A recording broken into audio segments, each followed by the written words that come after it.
Hey there, folks. This is Screen Watching. It's our weekly discussion about the TV shows, what we've been watching on our, on our screens. My name's Dan Barrett. I'm joined by Simon Foster. Last week on the program, we delved deep into Russell Crowe doing one of the most racist Italian accents that's been committed to screen in, 2023. Folks, we're not going to be able to top that this week, so please stick around. We're trying. We're doing the best we can. This is not like TV, only better. Television! Teacher! Mother! Secret lover. What, that's it? That's your movie? Well, I said that I had an idea for a movie.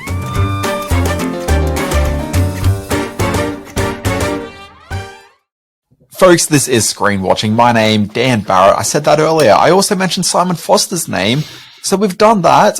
Simon, you're well. Are you excited about what we've got to discuss this week? Because, look, there is no Russell Crowe getting around on a little scooter.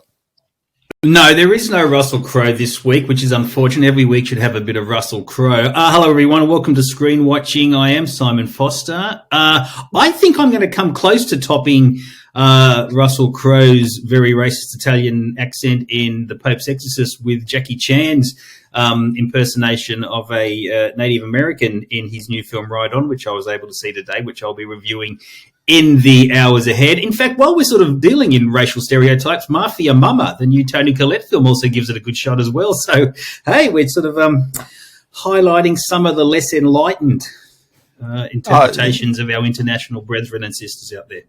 Speak for yourself. I've got nothing but respectful, forward, progressive stories about women just doing it for themselves. You certainly do. You've got a great... I don't even know how you're going to finish that sentence. Look, this week on my docket, I've got the 5th and final season of the Marvelous Mrs Maisel. I've got something really specific I want to talk about with this one. And then also I'm going to take a look at the new Catherine Hahn half-hour... I believe the kids call it a dramedy, Simon. It's called Tiny Beautiful Things, and that's streaming on Disney Plus, and we're going to have a chat about that. We're also going to talk about the new Harry Potter TV series that's been announced, and it's going to lead us way into a little conversation that we're going to have about the faithfulness of adaptations. We should point out that as we go to where the Cannes Film Festival selections are being handed out, the competition films, the whole lineup, and from what I can see, there's only one Australian in there, the great Warwick Thornton, with this new film, The New Boy. So congratulations to Warwick to that. Less than 24 hours, or probably 24 hours ago, we had the HBO Becomes Max rebrand, and a whole lot of trailers dropped, and you didn't seem too enthused about all the developments there. So that's been the week we've had. And then we've also had bloody Super Mario Brothers taking over the world with some of the biggest box office takings we've seen in quite some time. So it's been a very busy week for screen watchers out there. Yeah, look, let's talk about some of that stuff up here, because I was going to drop that, sprinkle it through the podcast, and you're just like, bam, bam, bam, here's, pretty much everything that Dan is going to talk about later. Okay.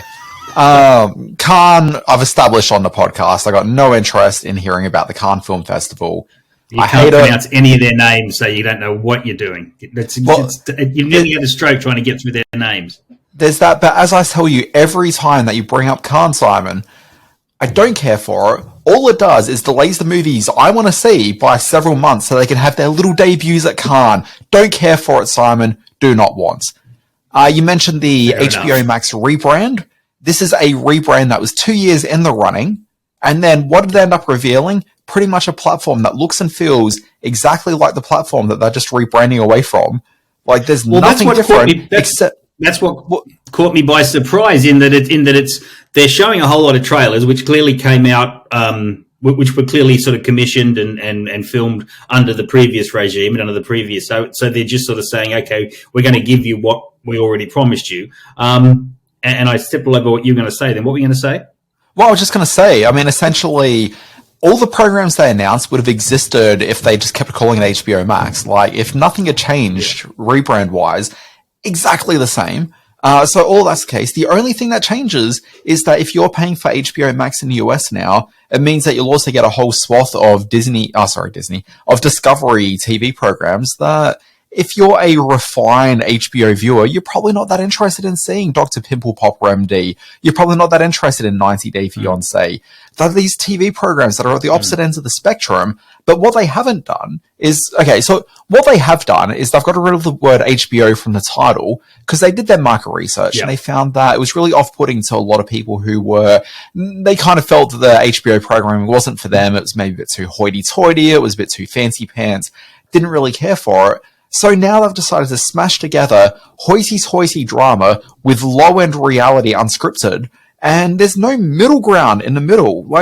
That's where the middle ground exists.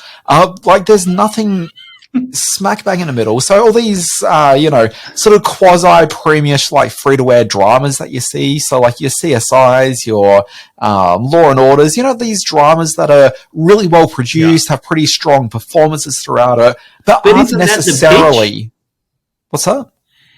Isn't that the pitch, that if you want your scripted television, if you want your sort of high-end dramas, you can come here, but you can also get your broader, low-end reality TV type of things that have been a success for the network.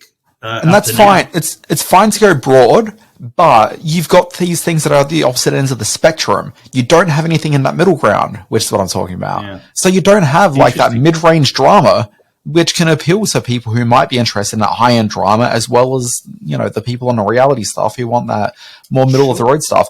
And I'm not saying that someone who enjoys, Mare of Easttown can't also enjoy Chip and Joanna Gaines with their fixer-uppers or whatever they're called. Sure. It's entirely possible. It's not outside the realm of possibility, but I'd imagine that the concentric circles of subscribers are probably fairly diametrically opposed. Fair enough. All right. It's just okay. And in the other big news that I mentioned, box office figures, and yes, there's a bit of an anomaly with Avatar hitting the billion, but box office figures are I thought we were talking about Super Mario Brothers.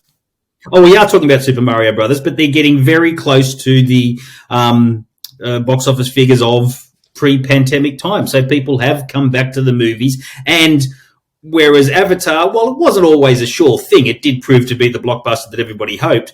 There are a whole lot of these smaller titles like Scream 6 topping 100 million in the US, and of course Super Mario doing everything it's doing. So percentage-wise, it's still a pretty impressive week for cinema owners, and they're happy to see people back in. No, but it's not a good week for... But it's not a good week for cinema owners, Simon. This is the argument that I didn't want to have on the podcast this week. Negatively? How did you spin this negatively? I can't see in a week where the world is celebrating the return of millions of people to the box office that it's a negative thing. It's not millions of people to the box office. It's millions upon millions of dollars to the box office of people who are paying $20 odd per ticket. Tens of millions of people. That might even be a bit much. But anyway, what the problem is, Simon, is that, yes, box office at the cinemas is going up, okay? But what's happening is, when you're a person... Let me tell you about how cinemas work, Simon. If you're a cinema, you want people coming to your cinema with regularity, because people who are coming to your cinema with regularity are also buying popcorn at highly inflated prices. They're buying a couple of drinks for way too much money. They're buying a couple of bags of candy for, a 70% markup every time you come through. Okay? They need people coming through buying all this expensive stuff, because it offsets the costs of running a cinema, which is largely empty throughout the week, except for Friday and Saturday nights, where you actually start seeing a bit of traction come through. So, case in point, Super Mario Brothers, biggest movie in the world right now. Okay, it's the first animated film they're expecting to maybe hit that $1 billion mark. Okay, this is a huge juggernaut of a movie. I went and saw it on a Tuesday afternoon during school holidays, Simon. There was no more than 20 people in the cinema. Okay, and that's school holiday crowds of the biggest movie of the, of the young person year. It's insane for you to. It's insane for you to conflate. Well, I haven't got a smart point yet, Simon. Global box office trends with your one visit to the cinema in 6 weeks. So go on. Well, this is exactly the thing. People are only visiting the cinema once every 6 weeks. And also, I've been to the cinema about 5 times in the last 6 weeks, which is quite unusual for most people. But this is the thing, people aren't going to the cinemas out often, but they are seeing these really big tent poles. When you introduced this, you said, oh, but thankfully people are coming along to the smaller movies. But then you mentioned Scream 6 and Super Mario Brothers. These are two big IP-driven things that are also some of the films that have been holding up cinemas. What we don't have is the programmers that used to exist that used to bring in people on those off weeks where you didn't have that big movie anymore. And so, yes, box office takings are quite high, but you're not seeing that volume of people coming through, buying the candy, buying the popcorn with any regularity. But it's being paced out. And so cinemas are closing in a number of territories around the world.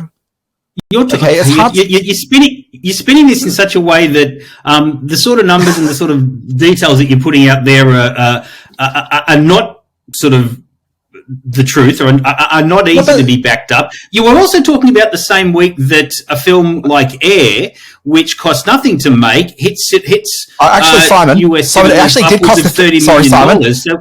So it actually did cost a fair bit to make. So you and I were hypothesizing how much could Air cost, because we saw that movie. It's basically in some offices. Doesn't matter. It opened well beyond expectations, and it's the medium level program that we're talking about. Dan, let me speak. Let me speak. It's the medium level program we're talking about. No, you can't. I want to have a say. It's the medium level program we're talking about, and it's coming with $30 million at the box office, going to end up at about $60 million before it heads to streaming. And I think it's when you're talking about people coming back to the movies, they're coming back to see a broad range of films. I don't think it's any surprise that Super Mario Brothers has taken a huge amount of money. The parents that grew up playing this game are now the parents taking the kids that grew up playing this game are now the parents taking the kids to the movie. So it went from being a singularly family and oriented film to being a 4-quadrant film. It was viewed as a comedy experience, a large event film, and that's what turned it into a massive $204 million in the first 5-day release. And that is bringing people back to the cinemas, and the flow-on effect from that will be more films coming out, more people back in seats, and more popcorns being sold. I don't think there's a negative spin to the week we've just had. Okay, Simon, the movie Air, which before you went off onto your little rant, which was completely ill-founded, because Air, we thought cost next to nothing to make, actually had about a $90 million budget. So when they're pulling in $20 to $30 million, they are not going to recoup that money through US box office. It's not going to happen. So that's sort of programmer that we're talking about is not bringing in the volume of people that you need. We're seeing, and that's like a film that performed higher than they really expected. You're not seeing, like the Russell Crowe movie a couple of years ago, that would have been a reliable programmer, which would have brought people in. I didn't see the box office because it was well below everything else. And, my eyes didn't really go down that far in the queue. Like, those films just aren't performing anymore, but they are, like, you are seeing the dollar figures come through. But where you're criticizing me for not having the figures is because, one, we weren't going to talk about this on the podcast because this very conversation I wanted to avoid. But also, what we need to talk about is not so much the dollar figures that are coming through the cinema, but what we need to see is the number of tickets sold, and we need to see how that's being spread out throughout the year. And also, it's important to look at the fact that cinemas are struggling to be able to cope in the current environment because there isn't the volume of movies going through the theaters that there used to be. Studios have cut back the number of films that they're doing. It is a really dire situation for exhibition. And, these stories in Variety are like, it's great, we've reached this dollar figure, but it doesn't drill down and look at some of the other issues involved here. It's not a great news story. What do you base it on, that it's a dire time for exhibition? Because cinemas are closing. Look at AMC, which is the biggest cinema chain in the US. Look at its stock price right now. Okay, it is tanking horribly. Okay, they are closing theaters. There is a industry which is in decline at the moment. It's, what do you call it when it starts getting smaller? It's contracting. Like, it is a contracting industry. That is not a positive sign. You can start talking about the fact...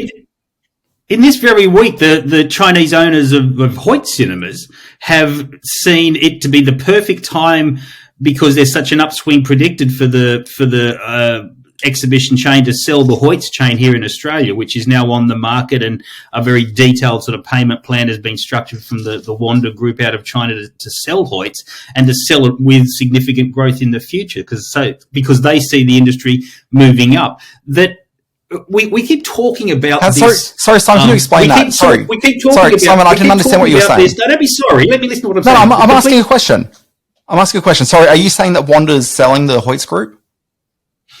They have defined this time in the exhibition sector is exactly the right time to sell the Hoyts Group. Yes, moving forward. That was announced yesterday. So how many companies generally tend to sell out of something when things are looking very rosy? I'm not an economics expert by any means. Clearly not. No, I understand that. And look, it's a without knowing the more vast Wanda portfolio of companies that they own, they have invested a lot of money in the Hoyts chain over the last couple of years, and obviously the COVID market was a hit for them, took a whack for them. But they see it as a viable. To answer your question, they're not going to try and sell it if people are looking at the exhibition market and saying, "Well, there's no future in it. Why are we going to buy it?" Clearly, there's a market for this to be sold into. You sell it off while you still can, I think would probably be the answer to that. Also, I don't think they go to the market with that. Well, yeah, I mean, you go to the market and you try to sell it with as rosy a story as you can paint around it because you want to offload the assets. Like, you don't go to the market going, oh, things are a bit shit right now. Let's, buy this. You're going to do just fine. Yeah. And what of the feeling that the margins and the once rosy outlook for the streaming companies is not so much anymore, is not quite the outlet. How do you explain a company like Amazon deciding to up the number of films they're putting into theatrical release as a means by which to recoup early costs? Look, I mean, if you looked at that story from, was it the Hollywood Reporter about a week or two ago, I'm not sure that there's necessarily a whole lot of strategy that's necessarily at play. What I think is maybe a bit more interesting is Apple TV. Well, I think the story that's more interesting is Apple TV and what they might be up to. So Apple have, through their, Apple Original Films, I think is the name of the brand they use. They're also going through a period where they're going to be trying to release a whole bunch of movies into theaters. What I think the deal is for them is that Apple are launching this new, they call it an XR helmet. So XR is basically extended reality. So it's a mixture of virtual reality as well as augmented reality. So it's basically a headset which is going to cost way too much money at the beginning. Okay, but what I think they're doing with that is if you think about the various sort of disparate elements of an Apple ecosystem, I think that Apple TV is going to be a very fundamental part of what they're selling.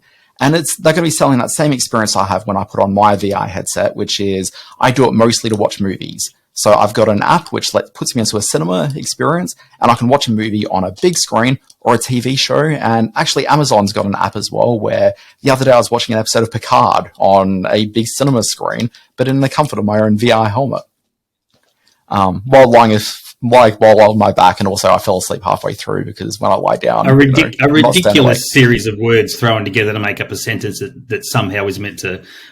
So Apple TV. Migrate the film experience to a VR unit. But anyway, go on. I mean, what's the difference between me sitting in a virtual reality cinema or me sitting in a barely empty cinema or at Kuma or at 4:30 on a Tuesday afternoon? Like, there's no real difference, Simon. The only difference is that I had candy that I could just shove into my face. And if I'm at home, then I have to justify it a little bit because I have way too much Easter candy already. But that's neither here nor there. Apple TV, basically, the Apple TV platform is going to be at the centerpiece of them selling these very expensive headsets. And at the same time, they're also telling people, come to the cinemas to go and see our movies. What I think that is about is for them trying to create a premium experience around the perception of their movies. So it's kind of the same way as when you go to McDonald's, and if you've got like a kid with you, they tell you about how, there's all these healthy options, but they know that people are actually going to eat the really shitty food and not buy the healthy options, but it helps in terms of the PR and the overall sort of brand halo glow they can create around a Happy Meal. Okay, a Happy Meal with chips is what everyone goes for, not the Happy Meal with the apple slices. I think Apple are doing more or less the same thing, where they're putting these movies out into cinemas. They're really providing the sort of perception that they've got these really big release movies out in the world, but also they know that if people have these headsets, they're actually just start watching them at home and migrate that way. That's what I think the play is there. Amazon, I'm not sure where their strategy is, but also no one really knows what Amazon strategies are generally, unless you're deeply embedded in Amazon and looking at those algorithms. So they've got to play it out, but what it is exactly, who can say for sure? But Apple, I think that's what's happening now, and it's a very similar kind of a concept. All of which, Anyway, to which I heard two of the major producers of content are putting stuff back into cinemas. So that's a good thing. But why, Simon? Like, that's what you really have to talk about. I know you're looking for a rosy story here, and there's a reason I didn't want to talk about it on the podcast this week, because I don't think that we've got enough information at hand to be able to talk about that being a positive story or not, because I don't think it is, because I'm looking at all the ancillary evidence around. Yeah, and I'm looking at sort of a lot of the ancillary evidence too, and I can see it being a major upswing in mood regarding the exhibition sector. But yeah, okay, we'll just continue. We'll continue to disagree on that, as we tend to do. We should get on with our reviews. Oh yeah, please. There was a reason I did not want to talk about that. We started talking about Super Mario Brothers, which made a huge amount of money, and for the exact reason you said earlier, which was that this was always going to be one of the biggest things in the world, and it seemed weird to me that they were underselling the box office. It wasn't always going to be one of the biggest things in the world. Why was it always going to be one of the biggest things in the world? Because of what you were just saying a few minutes ago, which is that you got this multi-generational attachment to these characters. Nintendo has proven that's how it's played out. Well, yeah, that's how it's played out. It wasn't always going to be that, but that's how. If you asked me a few dollars, do I want to put $100 down that it's going to overperform? I would have taken that bet gladly. In hindsight, sure, yeah. I'm saying I would have done that back then. Like, I believed it was going to overperform, and it certainly did. Okay. And it really has. It's performing in all markets, and it is the big return to cinema experience that families have been hoping for. But what I wanted to talk about, Simon, sorry. Yeah. Well, what I wanted to talk about was the actual movie itself. Heaven forbid we do that on this review podcast. So sure. I went and saw this movie, and I went and saw that movie after hearing a number of fairly negative reviews. Yourself may have been included in that. But the one I wanted to focus on particularly was an article from a reviewer for The Guardian, which is always a bit of a murky waters that you're heading into as soon as you use that phrase. Okay, but the reviewer from The Guardian was just talking about the fact that it was just a bit of a shitty film, and it was really just for kids, and, you know, there was nothing really that merited watching it as an adult. And the only reason you'd watch it as an adult, and this is me sort of putting a bit of extra like spin into it, is the idea that, you know, it's touching nostalgia buttons of, you know, years gone by, and so you're kind of buying into not so much a movie experience as much as you are into buying into like movie references. So this is kind of like his overall sort of spiel on it, if I've got my critics in mind correct. But anyway, it kind of got me thinking about that. And so you've got that happening, and then the experience of me sitting in the cinema watching it, and I reached the end of the movie, and as I said, it was pretty sparsely attended, but there was a group of, I don't want to be a creepy man in the cinema, so I wasn't really paying a huge amount of attention to them, but let's say it was a group of like 10 to 12-year-old kids. There was a group of 5 or 6 kids in the back. They were roughly around that age. The movie came to an end, the credits started rolling, and they were applauding and they were cheering the movie. They clearly had a really great time. And there were other kids around. It was, as I said, school holidays, and it was late afternoon session, so there was a bunch of kids. And I could tell that the kids were all having a pretty good time. And so I thought about the reviews that I was reading, and it was very much geared towards adults, because what kids are reading are reviews. And it just really just struck me that what are we trying to do with these reviews at times? Like, if we're not actually talking to the audience who would be interested in that program, then what's the reason for doing the reviews? I know we've had this conversation before, and you've got your own sort of rationale for doing it. Okay, but I just wanted to put it out there as a broad question, which is that, ultimately it's, what are we doing the review for? Like, who are we really trying to convince one way or another? Is it guidance for the parents who are deciding whether or not they're going to be bored out of their minds when they take the kids? Is that enough? Is it enough to judge the art? But also, if the art's not for you and you're not going to have the reaction that is intended for the art, then really, what's at stake there? Which I would say, it all just seems a bit futile. To which I would say a couple of things. First of all, I gave it 3 out of 5, so I wasn't too down on it. I had a perfectly enjoyable time. You were pretty down on your text messages to me. Oh no, it wasn't. Like the first text message I said to you was that it's a brilliant piece of animation, but it's not a very imaginative piece of storytelling. It's a very safe film that launches the and I said that on this podcast, that launches the Nintendo Cinematic Universe. Now, And I think that's I could be slightly wrong, but I'm pretty sure your exact phrase was, "This is a bullshit movie. You are a child. If you're interested in seeing this movie, Barrett, what are you thinking? Stop the enthusiasm." That's exactly the text message I received.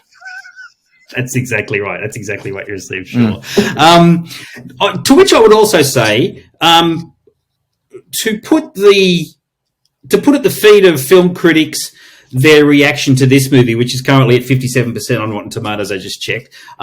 So it's had some critical support along the way. To say that critics can I just get aren't really speaking to the masses because... Just on that, what's the audience score next to that Rotten Tomatoes score? Oh, I haven't clicked on the actual film. Let's have a look. Audience score, 96%. Okay, sure, go on. Okay. To which I would say, and have been saying for the last 30 years, that a lot of really shitty films have been loved by audiences. So that's not a problem. I don't think what you're doing is conflating audience popularity. You're conflating box office and the amount of people who come out to see a film with quality, which we know is nonsense. The fact that this is film that's not what I'm not actually comparing box audience. Office. Yeah, I'm not comparing box office. I'm talking about reactions to the film from the audience. Right. So what's the point of that? So, well, the point of it is that audiences are loving this movie because the audience that the movie is geared towards are, the 10-year-old kids that were sitting in a row behind me. So if you're writing a review, like, who are you actually talking... when I say you, I'm not talking about you specifically. I'm just talking about, the idea of criticism and whatever. So in writing a review, like, who are you even really writing it for? Because if it's not the audience who are the ones that are intended to go out and see it, okay, like, you're always going to have a negative reaction. I just kind of feel this movie... you hear that phrase... So as a reviewer... when you hear a phrase... Sorry, just let me finish. When you hear a phrase like, it's critic-proof, okay, it's just kind of like, well... It's critic-proof because it's maybe not a film that's really necessarily meant to be held up to artistic scrutiny either. Like, I don't know, like, it just kind of... just increasingly, I'm just finding myself more and more at odds with the idea of who we're talking to and why we're talking to them. And maybe that needs to be addressed a little bit more in criticism. Did you go and see Super Mario Brothers because you'd read bad reviews about it or because you'd heard negative reviews about it? And who should you believe? The question, who do you believe? Do you believe the marketing departments of the distributors who tell you this is a great film, come along and see it? Or should you have a counter voice in the form of film criticism to look at that? Are critics all over the world expecting people to read their review of Super Mario Brothers before deciding to see the film? Of course not. Clearly not. Do reviewers even want to review films like Super Mario Brothers or Ant-Man or the next MCU film? No, they don't. There's nothing worthwhile about them. They're just products. But in trying to review them, we're up against a mindset of sort of this gang of fans who and have this sort of fan culture mindset. Whereas if you counter them, and if you counter the opinion that that everything MCU or everything Super Mario has to be rosy and has to be loved and adored because 96% of the audience said it was, you're only going to get into fights with people who just don't like your opinion. What we're talking about here is the internet. I say something, I'm one person sitting at my laptop who's got 40 years of film reviewing history behind him, who types out a review saying Super Mario is pretty good, it's not a great film, it's no Toy Story, it's no Finding Nemo, but it's a good fun film for the family. And all of a sudden, at the feet of Super Mario Brothers is the community of film critics who don't really want to talk about it anyway. I mean, my thing is that if the film critics don't want to talk about it, then why talk about it? Like, I just don't know that it's doing a service for anyone. It's just kind of annoying themselves having to go through that experience. Like, but who has more credibility in when talking about a film like this? The kids behind you who are hyped up on sugar and allowed to go and see a movie by themselves without their parents for the first time and who are screaming and giggling, or an international body of film critics who have hundreds of years of analysing movies to their name. So this ultimately comes down to why... Okay, so this comes down to that idea that movies are changing. Okay, I don't actually think that movies, when you go to see it at the cinema anymore, and this is evidenced by the trends that we're seeing in box office, which is that the studios are going for these big IP-driven event movies, which are more like theme park rides than they are artistic expressions. So it just sort of seems interesting to me that film criticism largely is still trying to apply a critical lens to these things, as opposed to, I don't know, it's like trying to review a theme park ride. Like, I don't know, there just seems to be something which is increasingly sort of lacking in merit for doing it. Like, there's always merit in discussion about so things. what you're saying Like, is what you're saying is you would rather critics go into a cinema to watch Super Mario Brothers, look at it like a 12-year-old boy, and say it moved fast, it was colourful, he was funny, 5 out of 5.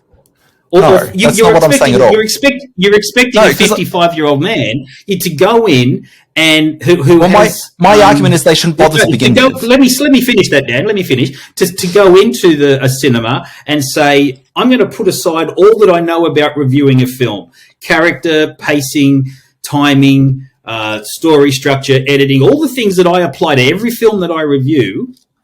And I'm going to say, those aren't meant to apply to this film. This is just for kids. It is just a theme park ride. I'm saying they shouldn't even really bother reviewing it. I can guarantee you if I said to the directors of Super Mario Brothers, I don't care about all the work you've put into it. I'm just going to say, is it colourful and fast and made me giggle a bit? And that's how I'm going to look at your film, because it's not worth applying any other critical opinion to. Okay, I'm going to have that conversation if you want, but I'm suggesting that you shouldn't even really bother doing the review. Sorry, you being, the 50-year-old critic, not necessarily Simon Foster, 50-year-old critic. I'm just thinking, like, there just seems to be this point where maybe we just don't necessarily need to review everything. What's that? But where do you stop? But where do you stop doing that? I mean, you're a TV reviewer. Well, I mean, it's basically, this is the thing. So I kind of feel I put to you, should we review Bad Sisters or should we review The Power with Toni Collette? Your answer is, I don't like Toni Collette. I hated the first 10 minutes of Bad Sisters, therefore I'm not going to review it. Well, no, I did review it. I just didn't care for that first 10 minutes, and I expressed that as part of my conversation about it. I mean, The Power I chose not to do because there were... Simon, I chose not to do The Power the other week because there was a bunch of other things that I thought were more worthy of taking a look at that week. Then maybe that's a bad example. But if you're only reviewing that which you feel you connect with, then that's not really reviewing, though, is it? No, but also, I mean, at times I've looked at something, I've looked at things and thought, well, I'm not going to give that a fair shake, so maybe it's probably not right that I sit down and give an opinion on it, because it's not necessarily going to, benefit the person listening to the review. It's not benefiting me and my time. Like, it's kind of wasting everyone's experience there.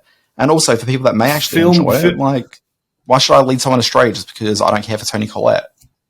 It's the same way as how I'm never going to review anything starring Josh Gad if I can ever avoid it, because he's the devil and he's the worst thing on the planet. But your opinion on those is prized and respected by people who've listened to you review things over a long period of time. So not by people they're trusting that household. You will come to. They're people are expecting to come to you to get a fairly even sort of assessment of what's good and what's bad on television, and you do that very well. I think we both do it very well. But look, I mean, I'll try to do that where I can, but also, I mean, I know where my biases exist, and sometimes it's probably better for me to step back and just not do something. And the Toni Collette project is probably a really good example of that. Now, occasionally something may come along where it's... obviously, like, when we come to a project like that, it kind of comes not necessarily out of nowhere. Like, sometimes there'll be other reviews around, there's general sentiment around a program. And so you can generally get a vibe if something's going to be highly important to talk about. So, case in point this week, and I can't believe we're 33 minutes into this podcast without doing a single review. I don't mind this sort of talk. This is fine with me, but yeah, sure. But case in point this week, there's a new Jennifer Garner series on Apple TV Plus. I can't even remember the name of it, but my plan was to talk about it this week. But there were other things which I thought were maybe a bit more worthy of having a chat about. Obviously nothing that's happened in the last half hour, but in the planning, I thought there was going to be other things worth talking about.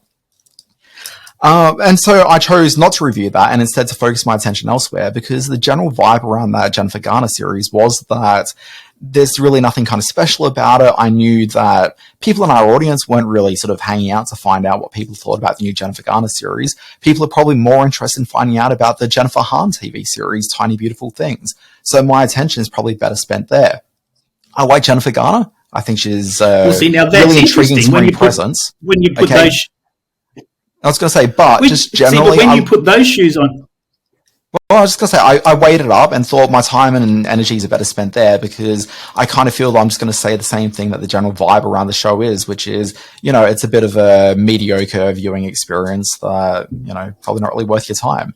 And that's just generally the tenor of it. So as I'm evaluating what to spend my time on, like, that means that I'll probably put that to the side for the moment, because unless it's a quiet week and there's nothing else really to talk about, why waste everyone's time? Which is something we've also discussed. When you put those shoes on me, I have 2 or 3 films to choose from every week. It is expected of a film critic to review the major new releases. I've drawn a red line through MCU this year, and we talked about like I can't bring anything new to reviews for MCU, nor would people who listen to this podcast expect me to try to make something up to cover those films. But I am expected to cover Super Mario Brothers, and I'm expected to apply exactly the same critical rules that I apply to every other film to it, regardless of its target audience. So, I mean, I'd say that I don't think you... I'd say I don't expect you to review Super Mario Brothers. I, as a film critic who reviews the week's new releases, that's what I do. Yeah, I mean, I noticed that you haven't reviewed Suzume this week, which I think is probably the biggest release of the week, but, you know, whatever, you say that you're doing the biggest movies, that's fine. I wonder if we asked any of our listeners what Suzume was, they'd know what that was. And I'm sure it's a wonderful, wonderful film. Well, we talked about it last week on the podcast, so I'd like to think they do know what it is. Yeah, maybe so. Yeah. So, all right, what are we going to do with this podcast? I was going to say, I've certainly seen more people talk about Suzume than I have Ride On, which literally, seeing it on the run sheet is the first time I've ever heard about this movie. Okay, so Ride On is the blockbuster Chinese release that's kept Super Mario Brothers in position number 4 in the Chinese market. So if we're talking about the new Jackie Chan film, who directed Suzume? Oh gosh, I can't think of his name right now, but it's the same gentleman that directed 2 of my most beloved movies from the last couple of years, being Weathering with You, and also, and the names just dropped out of my mind entirely. We discussed it last week as something which both had us crying. Yeah, Your Name, the film. Yeah, Your Name. The film is Your Name. Yeah, exactly. Yeah. But anyway, all right. Well, let's push forward then. We dug a deep hole for ourselves there that we'll try to climb out of over the next little while. Okay, review section. Simon, I'm putting a 2-minute time limit on each of our reviews. Go. All right, let's see that go. 来，我跟你讲，龙虎武术入门，首先要学的就是挨揍。你是可以大有作为。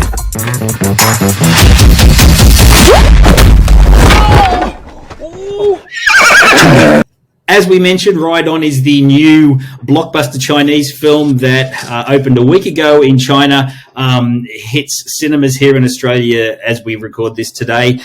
Jackie Chan, it's really a love letter to himself. He plays an aging stuntman in the Chinese film industry who's also estranged from his adult daughter. As he is trying to get back into the world of cinema and trying to make more of a name for himself after years in the wilderness, he's also trying to reconnect with her. What you have here is very much a commercial, mainstream Chinese film that lays on the melodrama and lays on the pathos very heavily, while also allowing Jackie Chan or his stunt double, I would suggest in some of the scenes, to do all the things that he does. The real star of the film is the horse. who is Jackie Chan's friend through the whole film. There are some scenes in this that I don't think Peter would have been too happy about when they saw the footage. That he gets the horse has to do some big stunt work. Credibly, there's very little CGI in this film. It is a very sort of traditional action movie in that regard. It runs very long, which some of these Chinese films tend to do in the marketplace over there for whatever reasons. But as a love letter to himself, I think Ride On works really well for Jackie Chan. Beautifully made film too. It looks great in widescreen, and I was lucky enough to see it on the big screen this afternoon. So it's called Ride On, making money all over any of the Chinese territories around the world. Like I just mentioned, it sort of took a whole lot of the audience away from Super Mario Brothers in China, which is the only marketplace in the world where it hasn't been a big blockbuster hit. Ride On is in cinemas as we speak. Just interestingly, a lot of the films that used to play quite well in China just haven't been recently. And I think that the COVID period without the Hollywood product in there seems to have definitely changed something in the marketplace. Anyway, sure. It's interesting. I was going to talk about the Marvelous Mrs Maisel Season 5. What drives Midge Maisel? I want a big life. I want to break every single rule there is. Oh, boy, I'm lucky. Mrs. Maisel! You say everything I think. A terrifying connection. Now, at this point, as I said, it is Season 5. It's the final season. By this point, everyone kind of knows what this program is. Some people have just dismissed it, thinking it's not quite for them. Simon Foster. But, you know, that's fine. You know, whatever. What I wanted to talk about was there's one element to the season this year that I think is kind of particularly noteworthy. So there's this annoying trend that you get from PR people when there's a TV show they've given you some access to, and they'll ask you not to reveal certain plot points. Episode will be released on Friday, presumably, so the episode will be out in the wild by the time people have seen this. The first 3 episodes of Season 5 have been ostensibly released today. Things that I was told that I wasn't allowed to mention, I'll largely not mention them, but there's 2 things that happen. One, this season introduces some time jumps that exist in the show. So it has some time jumps where every episode kind of opens with a time jump either going forward or backwards. It kind of feels like an episode of Lost. I didn't care for the device at all at the very beginning of it, but there's a few sequences that are kind of a bit fascinating. But stick with it if you're not entirely sold on that element of things, because it leads up to an episode towards the end of the season, which is an all-timer episode, and it makes so much amazing use of the concept of a jump forward that, you know, you'll be taking your hat off and saying, bravo, this is kind of everything I've ever wanted from this program. The thing, though, that I'm actually particularly excited about with this one is that the best seasons of this program are always the ones that have a very specific focus around the season. So the best season, I think, is Season 2. It had her in the Catskills for much of the season, giving Jewish country clubs from the 50s and 60s their greatest on-screen exposure since Dirty Dancing back in 1987. Season 3 took her on tour, and she was like out on tour for the season. Season 4 was a dud because it was just kind of all over the place. But Season 5 brings back some focus, and it has her as a staff writer on a Johnny Carson-style late-night show. And that, as a TV series, is fantastic. How have I not seen a TV show set behind the scenes of a Johnny Carson-type late-night show in the 1950s and 60s? It's incredible. And for them to sandwich that as a series concept into this final season of Maisel, like, mwah! Bellissimo. I was trying to think of a Jewish phrase that I could probably use to drop in here to, you know, live up to the spirit of the program. Mazel tov. There we go. That's exactly what I should have jumped with. Really, it's just an incredible season of TV. If you're someone who's dropped off from the program, I think definitely do a bit of catching up on the show, because this last season really makes it worthwhile. Season 4, like, it was a struggle that lent too much into stories about the manager and the manager Susie's ties to the mob, and it was kind of a bit all over the place. This season brings some focus to it. It is actually a really magnificent season of television. This show does its best work in this final season and is such a love letter to the relationship that viewers had with the series over the last 5 years. Like, it really is something quite special. So I just wanted to put it out into the world. If you'd kind of been Maisel curious or Maisel given up, come back around, because boy, it is certainly something. So I've seen all but the last episode, and I cannot wait for in like 7 weeks' time when I can finally watch this final episode. God, that's going to be hard. Where do we watch it? Which of the streaming platforms has it? So this was one of the very early shows launched for Amazon Prime Video. it is so early on Amazon Prime Video that when they did that initial thing that they put a bunch of pilots out for viewers to decide which shows they wanted to become shows, it was one of them. So like that was super early in like a Prime Video experience. But you know, it's been a multiple Emmy Award winning program. It's definitely a show worthy of people's attention. Why isn't she a bigger star, Rachel Brosnahan? Shouldn't she be sort of making the leap to movies by about now? Fair question. There's a lot of people in the show that I think there's a lot of people in the show that I think could be bigger. I was going to say also, Tony Shalhoub has a particularly amazing, we'll call it a moment in the second last episode of this season that literally was bringing tears to my eyes. Like, it is an incredible performance, an incredible arc that this character goes on. Great. I thought all that sounded familiar to me when you started talking about the early days of television and the writing room on the comedy series and the late night shows of that time. Peter O'Toole made a film in 1983 that he got a Best Actor Oscar nomination for, My Favourite Year, in which he plays this big sort of flamboyant British theatre star who comes to a small sitcom writer's room to sort of make a comeback, and it's a very, very funny film. So if you get a chance, do have a look at that for those very reasons. So, okay, so that's great good. film. Also co-starred Cousin Larry from Perfect Strangers. Mark Lynn Baker, yeah, certainly did. I had a double day at the movies today. I saw Mafia Mamma. I have terrible news. Your grandfather is dead. I don't even know him. They want me to fly to Rome tomorrow night to settle his affairs. I mean, shouldn't I stay here and work on my marriage? Kristen? Start thinking about you. I landed safe in Italy. The Colosseum. Oh, what? Where is it? Can we go back? We have to go to the funeral. Sorry, you know how I said not every movie needs to be reviewed? Sorry, go on. Yeah, you know what? That this is the only thing in cinemas this week, and why I'm reviewing Ride On and Mafia Mamma, because there's just nothing out at the moment. But having said that, Mafia Mamma does speak to a very specific audience. Does speak to a very specific audience, and one that is often underserved. This is a female empowerment story, and that's always a good thing. It's also, I guess, a bit of a throwback to those 90s comedies.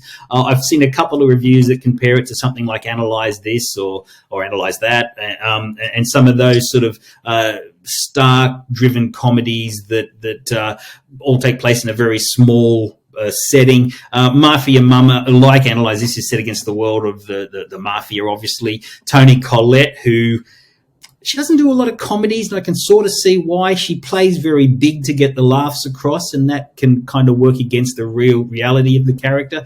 But she plays a woman who suddenly finds out that in King Ralph style, she's like the fifth person in line to take over a large organised crime organisation in Italy. So she goes over there. She has Monica Bellucci, still stunning after all these years. She looks so beautiful in this film, as sort of her right-hand woman, and a couple of buffoonish bodyguards to help her out as well and get a few laughs along the way. What we find that this woman, who had no control, had no agency in her life back in America, she was bullied in the workplace, she had a dickhead of a husband, she had a son that didn't really care. She actually finds that bringing her energy to the life of a mafia don, or donna maybe, is kind of her thing. Directed by Catherine Hardwicke, who's not a comedic filmmaker. She did a couple of the Twilight films. She did a great indie film early on called 13. This has some pacing and tone issues. I didn't have any really big laughs in this film, but I did have a fun time watching sort of the nastiness and the clashes unfold in a comedic kind of way. So be warned. It also is a bit sweary, and there's a couple of really mafia-style moments of violence as well, because allegedly the mafia use violence, but allegedly. So this is one that will be a good one for married couples to go to, 40-plus people to get to the cinema, and they're not often spoken of when movies come around every week. So Mafia Mamma is good for a gentle chuckle. Yeah, I don't know. I saw the posters for it, and boy, it would be a struggle getting me into the theatre to see that one. Yeah, this one is not aimed at the Dan Barretts of the world. I think I can sum that up, yes. And that's fine. Not everything should be for me, just 99% of things. So I was going to talk to you about a little TV program called Tiny Beautiful Things. How are you both? Great. Fine. Danny blasted porn on the Bluetooth speakers this morning, and Ray vibrator was literally melted from overuse. Would you believe me now? My life is a mess. My husband kicked me out a few days ago. My daughter hates me. Oh my God! Mom! A threesome is a big leap. Maybe you were subconsciously worried about our little threesome? About what? Me and you and Dad.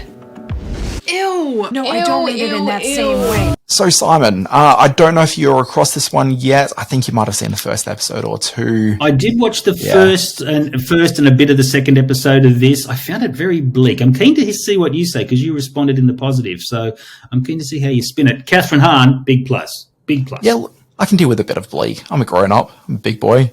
That's all fine. So look, Tiny Beautiful Things, it's what would be referred to as a dramedy. This is made for Hulu in the US, and we've got it here on Disney+. Catherine Hahn stars as a woman, and this is a show that's in a split timeline sort of a situation. You've got the primary story in the modern day with Catherine Hahn as a woman who, when she was younger, sort of went off to college, but had her life sort of derailed a little bit. She got onto some fairly hard drugs and made some pretty bad choices in life. She sort of straightened herself out and she's working in a retirement home, like an aged care facility, as we sort of see her later in life.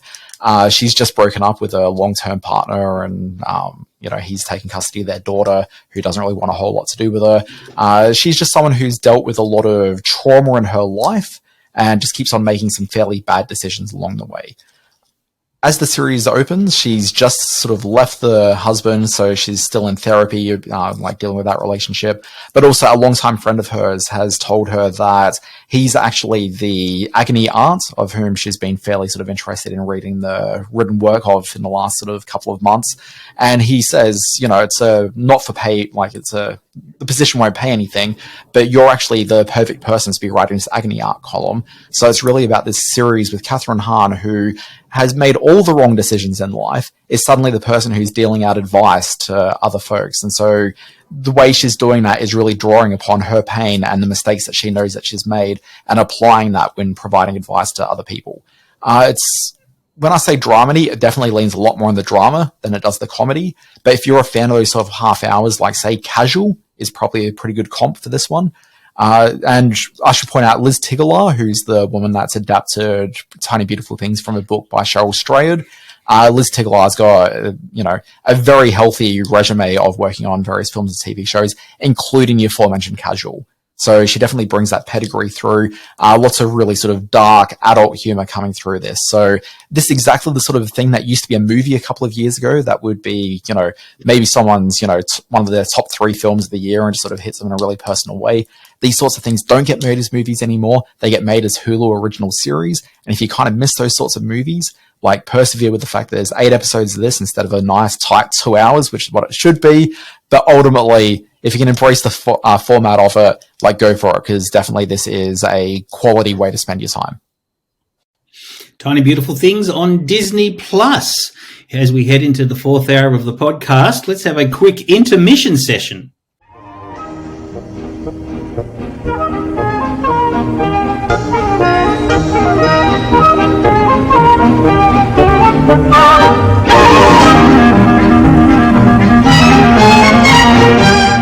Oh God, I can't believe we're doing the intermission. Thankfully, it should be a pretty quick one, Simon.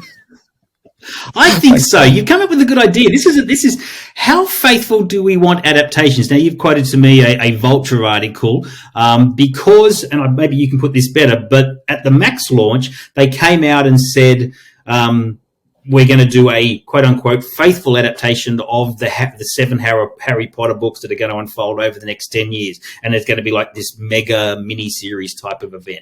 So that's a good thing. But there was a lot of talk about what is faithful. How does faithful work in a book-to-film adaptation? Should it work? Should they be 2 different art forms, 2 different storytelling formats? Where do you want to go with this? What's the chit-chat point? Well, yeah, so the inspiration was actually this written piece by Catherine Van Arunduk from Vulture. who's a pretty good writer over there. I don't mind her work. But she was really just saying that, why do we want a faithful adaptation? Like, isn't it better that we go out sort of, be sort of crazy about things? And it got me thinking throughout the day, like, how faithful do we want an adaptation and what makes for a good adaptation? So I've got like a couple of schools of thought about it, and ultimately it comes down to like a single idea. So one of my favorite like adapted works is a film that, funnily enough, is called Adaptation. And so it's a work where Charlie Kaufman, the writer of it, was tasked with writing a screenplay based on the Susan Orlean book, The Orchid Thief. And while he's adapting this book, he ends up writing himself into this screenplay and creates a fictional twin brother that doesn't exist in real life, but becomes like an off-sided character. And it's very much about the writing process and what it means to fall in love with unattainable things and that constant search for the unattainable. And it's about passion, and it's about love. And in fact, I think there's even a sequence in the movie where it talks about everything that the movie's about. It's a very meta movie, but it's fantastic. It's a great film, yeah. In no way is that a clean adaptation, but it does take the themes of the book really nicely and subverts them somewhat into this other film, which is about something else entirely different. In fact, Susan Orlean becomes a character in the movie, and there's like a drug subplot, which doesn't from the book, and it's wild. But to me, that's a good adaptation because it really got to the idea of what the book was about when adapting it. We've talked ad nauseum this week about Super Mario Brothers, the movie, and Super Mario Brothers, the movie has like a fairly strong, clear, faithful adaptation of the video games. Obviously, the movie is not like a like-for-like story that we've seen in a video game, but it takes the elements of that video game and gives a very faithful recreation of it in a movie-structured format.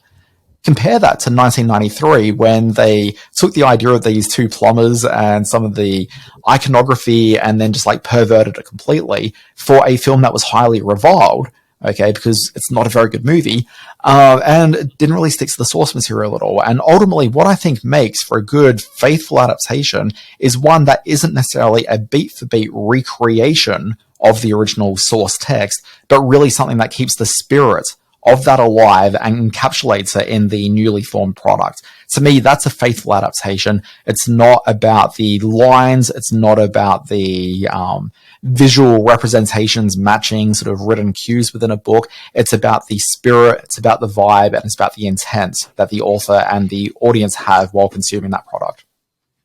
I agree with you. I think the real challenge is in that word, the spirit.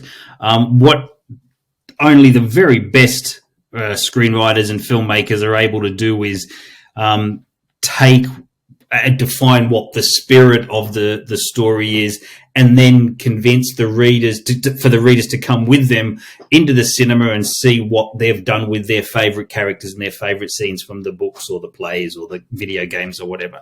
It is such a challenge. So few get it right. One of my favorite writers from the late 70s, early 80s is John Irving, and he wrote The World According to Garp and The Hotel New Hampshire, two films, or one which was very successful in its adaptation and did capture the spirit of the book in The World According to Garp. But then you had The Hotel New Hampshire, which many people say captured the spirit of this very dark family story just as successfully, but readers of the book weren't willing to go with that as a big screen treatment. The story changed elements. The story in the novel was changed on the screen in terms of the characters. We never imagined the cast looking like Jodie Foster or Rob Lowe as it sort of happened. So it's very difficult. Even when you do capture the spirit of the source material to then make it into a film is such a difficult thing. So, do most producers or studios who want to adapt existing IP really worry about that? How many? I mean, there's the serious sort of movie makers who turn things like Agnes of God and The Soldier Story and Denzel Washington with Fences a couple of years ago, who really just sort of translate the text into a film form and put it out there. But we're sort of getting into comic book territory here as well. You can't find an even balance between people who love everything that goes on in the MCU or the DC universe. So it's a challenge. Look, so speaking of comics, one of the greatest comics ever written, and there's no real dispute about it, is this Batman book called Year One. And it's this story which is about like crime and corruption in Gotham, and elements of that book have been used by Christopher Nolan in Batman Begins and, you know, all over the place through a lot of the more modern Batman films.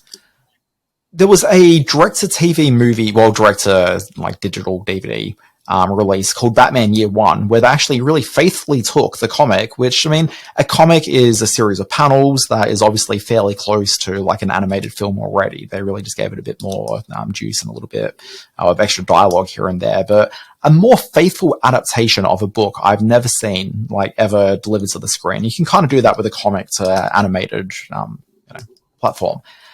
A more boring movie I've never seen than Batman Year One.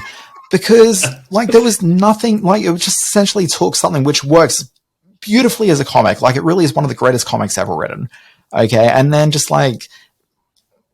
adds, fills in space to try to turn it into something that it wasn't. And the result of it is just unwatchable. Now, one of the great examples of that is... This, I guess maybe the challenge of being too faithful, which is that you are translating to a new medium, and so therefore you actually need to really ascertain what works about that new medium and how the vibe and spirit of intent can actually adapt to that medium. And that's something that didn't happen because it was too faithful.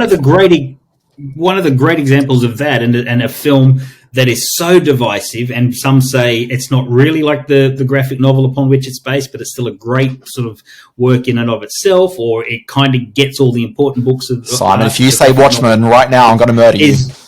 Is Zack Snyder's Watchmen. And which as someone who didn't know the source material going in, I loved Watchmen.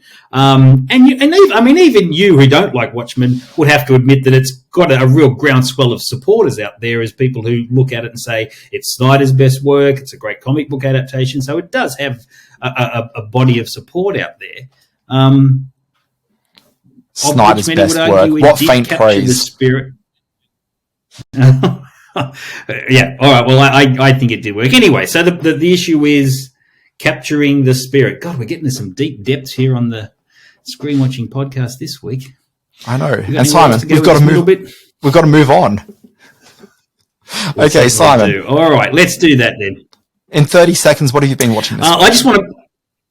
I just want to mention very quickly, we absolutely binged all 6 22-minute episodes of Dreamland, the new series on Binge, starring Lily Allen and a group of terrific young female actors as a group of women who have their own conflicts. Written by Australian Sarah Kendall, she of the very bushy orange hair, and which we've seen on Taskmaster and a few things, stand-up comedian. She's proven to be a terrific writer with Dreamland. Lily Allen is terrific, as is all the cast. Do give it a look. I also watched Alone Australia on SBS. This is a format that I struggle with. I find it a little bit dull. I have a lot of issues with animals being killed in the name of entertainment, which doesn't seem to be being discussed anywhere, but that's part of what they do in these the Alone series from all over the world. But undeniably, there are some sort of tense and personal moments in this which make it occasionally really compelling television to watch. So I guess I'm hooked with an asterisk. I don't really love it. But so that's what else I've been watching.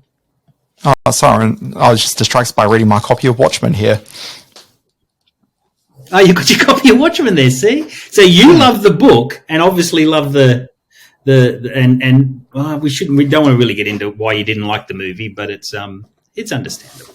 Not everyone did. All right, into the history thing. Well, I was going to talk about what else I've been watching, Simon. Jeez, it's not all about you. Oh, okay. I thought we did that. No.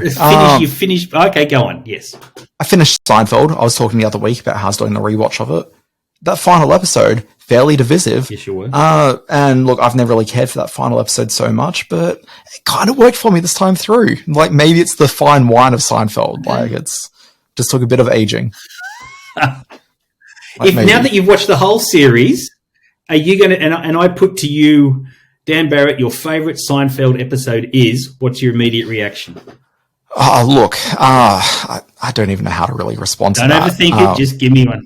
Come on, there's one. I don't know, like, it's the same answers everyone usually gives. It's episodes like The Outing or The Contest, the Chinese restaurant. The episode that I think I just love the most is the episode where I think the episode's called The Jacket.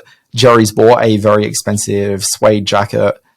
He's out at a dinner with Elaine's father, Elton Bennis, and Elton Bennis is a bit of a psychopath, and he ends up having to reverse his, take his jacket out. Hollywood Tough by Lawrence Tierney. Yeah. Apparently a fairly unpleasant person on set. That is a very... Yes, by all accounts. The one episode that I quote the most from is when George and Kramer go rock climbing with Tony. We did this on the show the other week. Tony. I know, it's still Tony. Hey. Yes, I'm glad. So what else have you been watching? I've almost finished Beef, which I've been sort of passing that out, but I'm up to the final 2 episodes. And if I wasn't recording this ridiculous conversation, I'd be watching that. Incredible series, definitely one of my favorite things this year that hasn't been Marvelous Mrs Maisel. And also I've been trying to just finally get into Picard because I just dilly-dallied on it and people are going mad for it right now, and I feel I'm missing out on the conversation. Fair enough.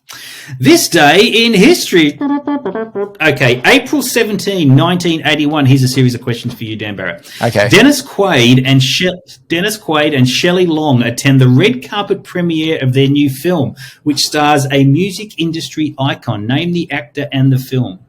Look, I can say that... Sorry, the actor being the music industry icon? Yeah. Okay, well, that's the Fat Controller himself, one Ringo Starr.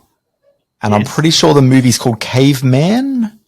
Well done, sir. Yes, an early role for Dennis Quaid and Shelley Long. So it made not a skerrick of interest from the audience at the time, but it's become a bit of a cult item ever since. April 19, 1934. Who makes her feature film debut in the hit musical Stand Up and Cheer?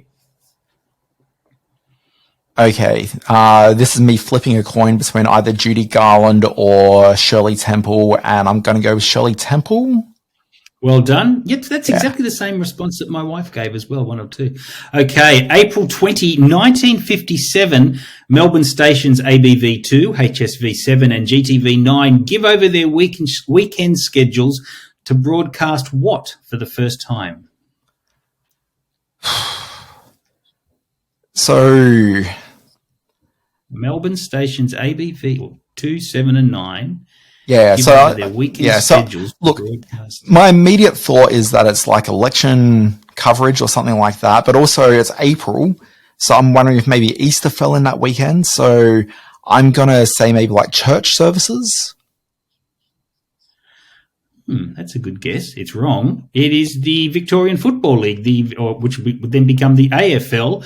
For the first time, they broadcast sport down in Victoria, the popular AFL, but only, oddly, the last quarter of the game. They didn't show the whole quarter, the whole game, just the last quarter. April 22, 1977. So it was covered across 3 different Melbourne stations. Apparently so. Wild. Incredible, huh? I know. April 22, 1977, which blockbuster US miniseries premieres on Australian TV, earning the highest ratings of the decade? Well, I mean, presumably Roots. It would be Roots. It was indeed. I'll get so what you got 3 out of 4 this week. Well done, sir. And finally, it's happy birthday time. No, not happy birthday. No, not that. Please, no, not happy birthday. April 16, 1996, Anya Taylor-Joy. April 20, 1949, Jessica Lange. April 21, 79 was James McAvoy. And all the way back on April 22, 1937, a young sprat called Jack Nicholson was born. Now, they have all featured in films that have seen them mingle with a certain nefarious type of supernatural character. What would it be? Okay, so, quick question. Jack Nicholson, is he actually born in 1937? Because I know that there's some issues with his parentage, and I was wondering whether or not maybe they'd given him like a fake birthday where suddenly you realise that you're like 3 years older than you were, or vice versa. I don't know. Well, the year might be wrong, but I think it's April 22. I don't know, but it's not relevant to the answer. Okay, so the whole Shirley MacLaine thing, not... Okay. So when I looked at these names initially, I was thinking that it had something to do with George Miller, because Jack Nicholson obviously in Witches of Eastwick, and then Anya Taylor-Joy is in the new George Miller film Furiosa. But Jessica Lange and James McAvoy don't have any Miller connections as far as I'm aware. You said that they've got something to do with Supernatural. Sort of, yes. I don't know, like Anya Taylor-Joy was obviously dealing with a ghost in the Soho thing. Oh, that's an interesting angle to come from. Yeah. None of them are like, she's the only one really with a chess background on screen. I don't remember any scenes of Jessica Lange and King Kong playing chess at any point, but I tried rewatching that a couple of years ago and didn't see it all the way through. So maybe there was a chess playing scene with a monkey. It's a tough I don't know. I can't do it. Okay. The answer, my friend, Witches. That is Witches. Anya What's Anya Taylor-Joy. Taylor-Joy's Witches? The first film that made a star of her, The Witch, the Robert Eggers film. See, I haven't seen that. Didn't know she was in it. And then The Witches of Eastwick, which you mentioned. I thought you were going down the witch path with Jack Nicholson. No. James McAvoy was in The Lion, the Witch, and the Wardrobe. And Jessica Lange was in American History Coven. So there's The Witches. Well done. Okay. I stumped the man. That took ages to do that one. I don't think I ever get that one right, but... Yeah, a lot of witches. Are we at the end of this podcast? Are you going to go back and cut all that front bit out? It's probably not a bad idea. There's going to be about 6 minutes of podcast left. No, I totally did think about that earlier. Folks, as I pondered that a little bit further, I'm going to sleep on it. Thank you very much for listening to Screen Watching. My name, it's Dan Barrett. You can find me still inexplicably on Twitter at the Dan Barrett. More importantly, maybe find me over at Substack Notes. That might be the thing to do. And you can do that by searching for my free newsletter. It's called Always Be Watching, which is served from the fine people at Substack, and you can find that one directly at alwaysbewatching.com. It's got the big stories in TV, streaming, and film. And on Fridays, I've got the Always Be Streaming newsletter, which recounts the big shows that launched that very week. Simon. Screen-space.net is where you can see my writings. There's a whole lot of Screen Watching socials, our Facebook page at Screen Watching Podcast, the Screen Watching YouTube channel, on the Twitter at Screen_Watching. I'm on Twitter at Simon R. Foster1. If you've made it this far in the podcast, God bless you. Just God bless you for sticking with us through the madness that has been episode 117, I think is the numbers. So good fun, Dan. Always fun. Oh, look, it was certainly something.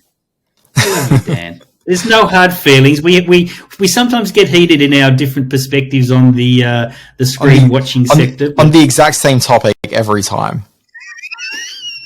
It really is, I know. We sort of whip it out every 6 months or so and yell at each other. But that makes for good podcasting. And every time I say to put it away, and yet somehow you still manage to whip it out. Yeah, I know. Well, this is what I do. Got me through high school.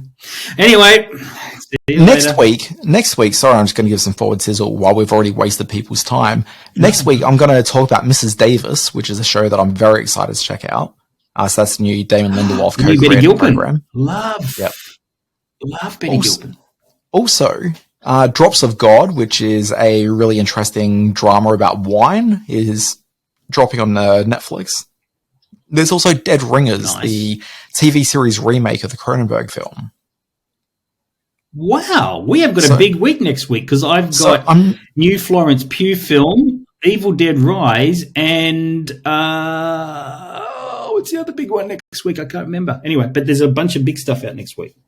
Yeah, so I'm not sure I'm going to be able to get to all three of those, but, certainly expect to hear some of that on next week's show. But big week. All right.